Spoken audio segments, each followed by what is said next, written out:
Today in Brignoles we have the first field test of cursor where all technologies are integrated, deployed and tested together.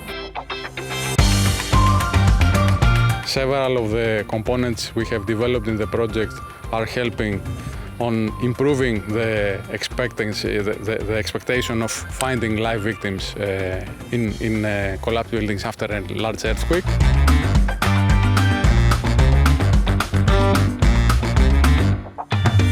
I think this field test worked particularly well in the fact that both technical partners and first responders work really well together, and we're going to get lots of good feedback and data out of this to take forward and further develop.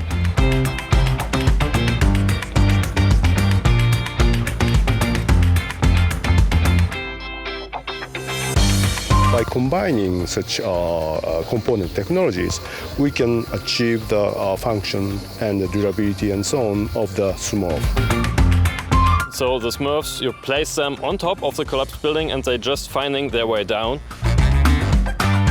I think it's a very helpful tool because you can get inside the building without putting yourself in danger. It was really great experience for me, so it's my maybe a second or third time of such kind of collaboration. But every time I enjoyed very much.